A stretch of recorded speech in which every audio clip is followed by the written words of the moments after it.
Hello everyone, welcome to our classes. मैं ये आपको एएमयू का मैं जो आरसी का क्वेश्चन हुआ है 2022 में, अभी मैं उस पर्टिकुलर क्वेश्चन में मैं ये सेकंड लेक्चर रहेगा। मैं ऑलरेडी 25 क्वेश्चन में डिस्कस कर चुका हूँ। ये जो हमारा आंसर रहेगा ये आपको ऑफिशियल आंसर की से हमारा ये आंसर रहेगा। चलिए हम लोग क्वेश्चन डिस्कस करते हैं। उसने पूछा consider the following statement regarding the impeachment process.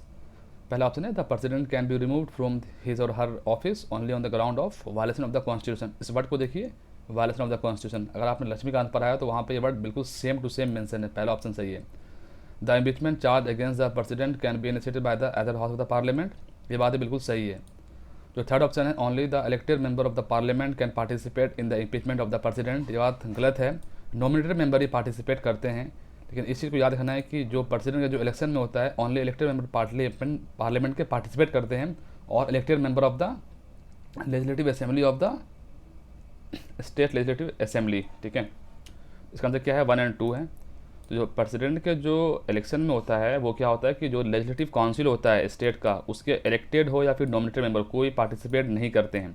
Legislative assembly के इलेक्टेड मेंबर पार्टिसिपेट करते हैं। सेम होता है पार्लियामेंट में। पार्लियामेंट में भी जो भी इलेक्टेड मेंबर है वही पार्टिसिपेट करते हैं। किसमें? आपको प्रेसिडेंट के इलेक्शन में, चाहे वो लोकसभा से चाहे वो राज्यसभा से हो। लेकिन जो इम्पीचमेंट के प्रोसेस में होता है वो ये स्टेट का पार्टिसिपेशन नहीं होता है। उसमें सिर्फ पार्टिसिपेशन होता है पार्लियामेंट का। वही पार्लियामेंट, लोकसभा और राज्यसभा जो इलेक्शन में पार्टिसिपेट नहीं किए थे नॉमिनेटेड मेंबर, लेकिन वो इम्पीचमेंट में वो पार्टिसिपेट करते हैं। इस चीज़ का आपको याद रखना है। 26 का आंसर हो गया। 27 क्या है? आगे बढ़ते हैं, देखते हैं 27 क्या है। Question 27, yes. Consider the following statement with reference to the prime minister of India. It is the council of minister but not the prime minister who is mention anywhere in the constitution. क्या ये बात सही है? President must always act in the accordance with the advice tendered by the prime minister. ये बात तो wrong हो सकता है। ठीक है, कि फिर उनके पास वीटो किस लिए है? ठीक है, तो इसने बोला इसमें से इनकरेक्ट कौन सा है? तो जो 27 का जो आंसर है आपको सी इनकरेक्ट, मतलब कि ये दोनों बात गलत है। It is the council of minister but not the prime minister वो is mention anywhere in the constitution. ये दोनों बात गलत है। ठीक है, president must always act in the accordance with the advice tender by the prime minister. ये बात भी बिल्कुल गलत है। ठीक है, तो इसका अंदर क्या है? C4 कैट और C4 कोलकाता। 28 क्वेश्चन है। Consider the following statement with reference to the chief minister of state. No specific procedure is mention in the constitution for his appointment. Oath and office of the secretary of the administered to him by जज of the high court. नहीं भाई, तो फिर governor का क्या काम होता है? तो वहाँ पर आपको इस तरह से वो थिंक करिए, हाई कोर्ट को हटा करके आप वहाँ पर गवर्नर लगाइए ताकि आपको माइंड में वो वर्क कर सके प्रोसीजर। ठीक है, जो 28 का आंसर है ये आपको ए है। No specific procedure is mention in the constitution for his appointment. ठीक है, चीफ मिनिस्टर के। आप मुझे अपने अपने स्टेट के जो भी चीफ मिनिस्टर हैं उसका आप नाम बताइए और आप मुझे बताएं कि चीफ मिनिस्टर का जो है ये कौन से आर्टिकल में पर्टिकुलर आता है, आर्टिकल कौन सा है। ठीक है, और इसको अपॉइंट कौन करता है। ठीक है, चलिए आगे बढ़ता हूँ। Consider the following statement regarding the appointment of the governor. Indian constitution has adopted American model for the appointment of the governor. नहीं भाई, ये बात गलत है। The governor is appointed by the president by the warrant under his hand and seal. ये बात बिल्कुल सही है। सी और he should have completed the age of 35। ये बात बिल्कुल सही है। तो 2 एंड 3 इसका सही आंसर है। तो 29 आंसर क्या है? C4 क्वाइट और C4 कोलकाता। तो आप मुझे बताएं कि अगर Indian constitution had adopted American model, अगर ये अमेरिकन मॉडल नहीं है तो ये कौन सा मॉडल है जो हम गवर्नर जो अपॉइंट करते हैं स्टेट में।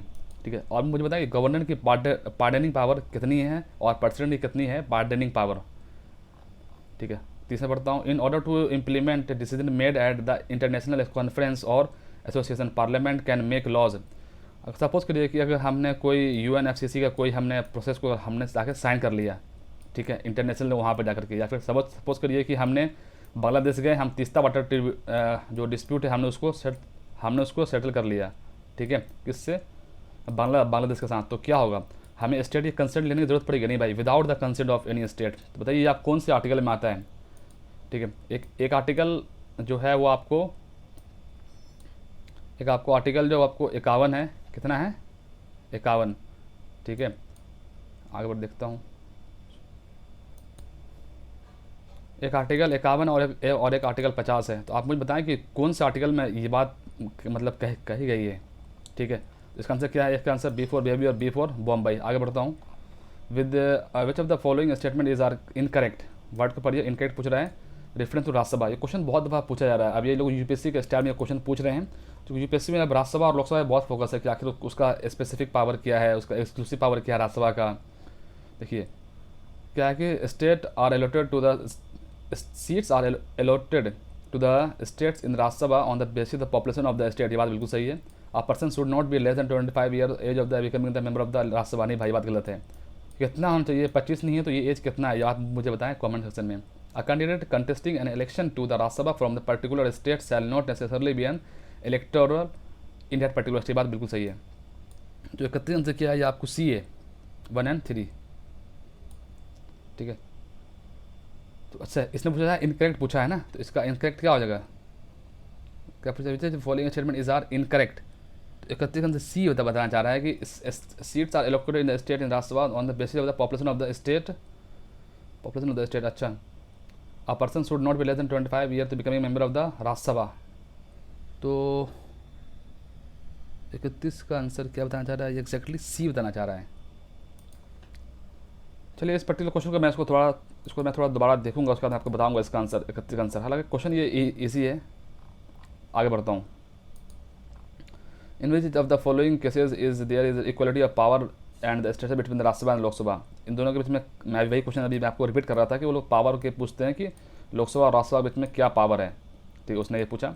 इंट्रोडक्शन ऑफ, यहाँ पे पहला ऑप्शन देखिए, removal of the vice president, भाई ये सिर्फ और सिर्फ आप कर सकते हो कहाँ पर, राज्यसभा में, तो ऑप्शन 4 आप निकाल दो, ठीक है। तो 2 ऑटोमेटिक सही हो गया कि approval of the ordinance issue by the president, बात बिल्कुल सही है। Introduction and passage of the financial bill involving expenditure from the consolidated fund of India, ये बात भी बिल्कुल सही है। तो इसका आंसर क्या है, ए फॉर एप्पल और ए फॉर एप्पल, ठीक है। Or resolution for the discontinuance of the national emergency, ये बात इसमें सही नहीं है। इसने पूछा कि इक्वलिटी ऑफ पावर किसमें है, लोकसभा और राज्यसभा का, ठीक है। इसका आंसर क्या ए है। Consider following statement regarding the joint setting of the parliament, तो क्या है कि the facility of the joint setting is a parliamentary convention in India as the provisions for the same are missing in the constitution.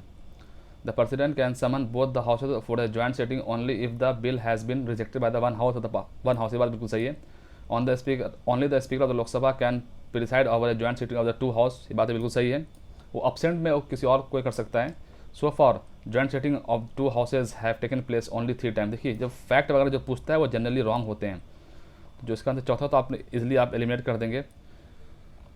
Question number 33 का answer आपको D है, 1 2 3, ये तीनों बात सही है। और जो भैया मैं आपको बताया कि ये जो दोस्तों ये इस पर्टिकुलर क्वेश्चन का क्या आंसर था, आपको जा करके जो इसका आंसर था वो आपको 1 2 3 था, ठीक है। आगे बढ़ता हूँ, इसका आंसर क्या होगा, डी हो गया, डी फॉर डोंकी और डी फॉर दिल्ली। तो हम आगे बढ़ते हैं। इसने पूछा consider following statement with respect to the money bill, a minister who is a member of the upper house can also introduce it, ये बात बिल्कुल सही है, ठीक है। A money bill can be introduce by the any member of the Lok Sabha, ये बात बिल्कुल सही है, ठीक है।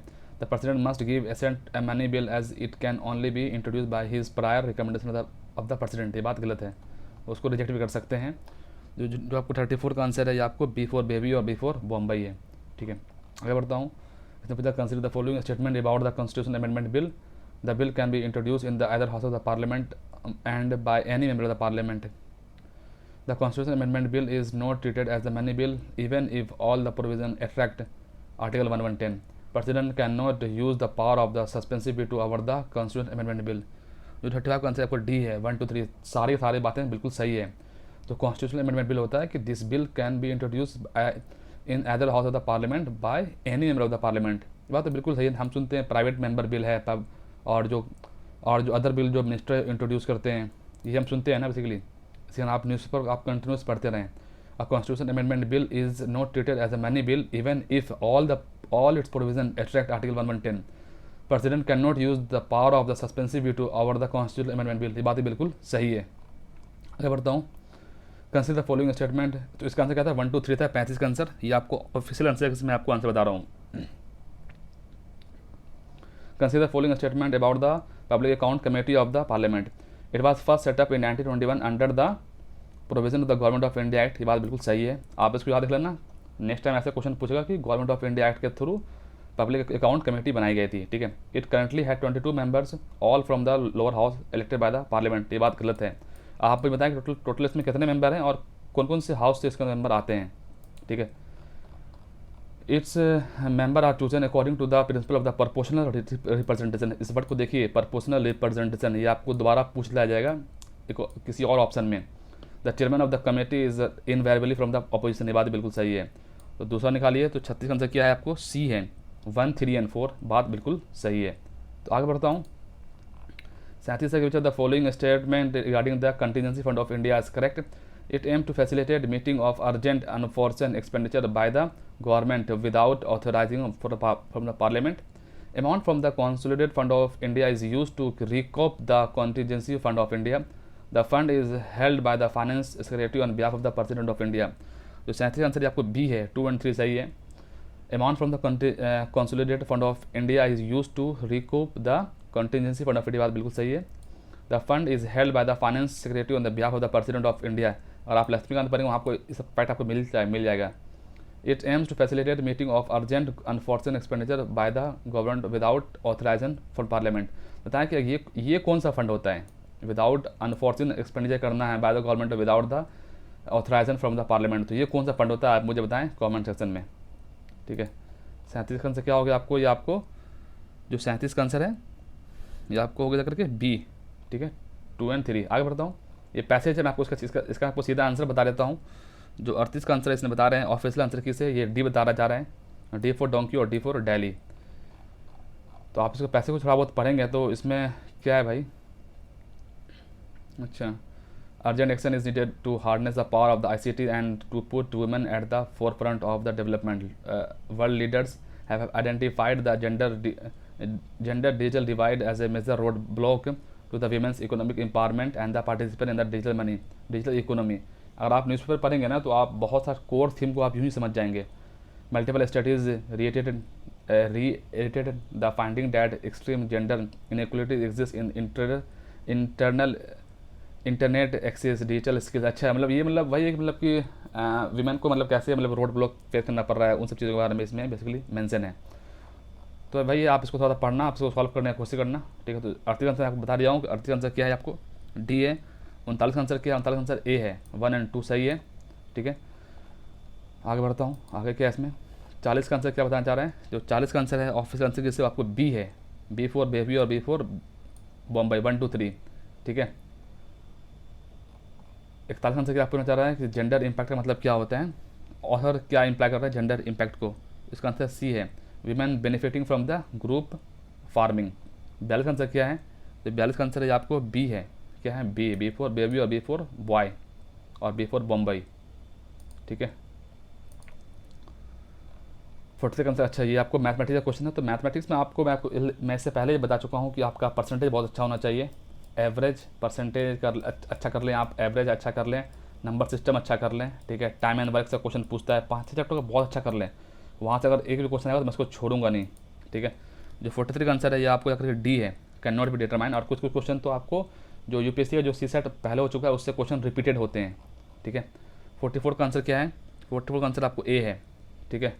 क्या है आपको 2048, ठीक है। और 45 का आंसर क्या है, तो बेसिक आपको रीजनिंग है। तो 45 का आंसर क्या है आपको ए है, ठीक है। इसका आंसर क्या है 6 है। डिविजिबिलिटी रूल बहुत मैं आपको ऑलरेडी मैं बता चुका हूँ, जैसे कि 2, 4, 8, 16 वगैरह का, ठीक है। जो 46 का आंसर है ये आपको क्या है, ये भी आपको इसका आंसर क्या है, डी है, ठीक है। 47 का आंसर क्या है, 47 का आंसर आपको जाकर के सी है, 140 इसका आंसर आएगा। 48 का आंसर क्या आपको जाकर के आ जाएगा, 48 का आंसर आपको जाकर ए आएगा, 48 मिनट होगा, ठीक है। और 49 का आंसर क्या है भाई, ये आपका परसेंटेज है, बहुत ईजी क्वेश्चन है ये। इसका आंसर क्या है 225 आ जाएगा, ठीक है। 50 का आंसर क्या है, बी है।